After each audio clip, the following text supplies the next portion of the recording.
మన grand mass pickle హౌస్‌లో పొడులు స్టార్ట్ చేసిన తర్వాత ఫస్ట్ రెసిపీ ఏమైనా ఉందంటే మునగాకు కారప్పొడనే చెప్పాలండి. సో, దీని హెల్త్ బెనిఫిట్స్ తెలుసుకోవాలనుకుంటే గనక ఈ వీడియో ఎక్కడ స్కిప్ చేయకుండా ఎండ్ వరకు చూసేయండి. ఓకేనా? ఒకప్పుడు మునగాకుని చూస్తా ఉంటే ఇది ఎందుకు పనిచేస్తదా అనే డైలమాలో ఉండేవాళ్ళమనమాట. బట్ ఇప్పుడైతే దీని ఆరోగ్య ప్రయోజనాలు తెలిసిన తర్వాత అయితే ఎక్కడ మనకు వదలాలనే థాట్ అయితే అస్సలు రాదనమాట. అలాగే ఇప్పటి వరకు మనం నర్సీపట్నంలో చాలా మంది కస్టమర్స్‌కి అయితే ఇచ్చామండి. మంచి రెస్పాన్స్ వచ్చింది. చాలా బావుంది అని చెప్పేసి, మంచిగా యూజ్ అవుతుంది అని చెప్పేసి.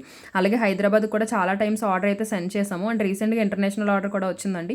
సో, కువైట్‌కి సెండ్ చేసాము అండ్ యూకేకి కూడా సెండ్ చేసామండి బల్క్‌లోని. సో, మీలో కూడా ఎవరికైనా మునగాకు కారపొడి హెల్తీగా ట్రై చేయాలి అనుకుంటే గనక డెఫినెట్‌గా మన గ్రాండ్ మాస్ పికిల్ హౌస్‌ని అయితే ఒకసారి రీచ్ అవ్వండి. ఇక చాలామంది లాస్ట్ టైం నా హెయిర్ కేర్ ఏంటి అని అడిగారు. ఈ మునగాకు కారపొడి కూడా వన్ ఆఫ్ ది రీజన్ అండి. తింటే మంచిగా హెయిర్ గ్రో అవుతుంది. వాల్యూమ్ కూడా బావుంటుందండి. అండ్ స్కిన్‌కి కూడా చాలా మంచిది. అండ్ ఇమ్యూనిటీ బూస్టర్ కూడానండి. మునగాకు వల్ల చాలా ప్రయోజనాలు ఉన్నాయి. అవి నేను చెప్తే కదండీ, మీరు ఒక్కసారి మన మునగాకు కారపొడి ట్రై చేస్తే రెగ్యులర్‌గా కన్సిస్టెన్సీ మెయింటైన్ చేస్తే దాని నుంచి వచ్చే రిజల్ట్ చూసి మీరే చెప్తారనమాట. సో, ఇంకెందుకు ఆలస్యం, ఇప్పుడే ఆర్డర్ చేసుకోండి. ఆల్ ఇండియా షిప్పింగ్ అయితే అవైలబుల్ ఉందండి. అండ్ ఇంటర్నేషనల్ షిప్పింగ్ కూడా అవైలబుల్ ఉందండి. ఓకేనా? So, why late? Do it order right now. By.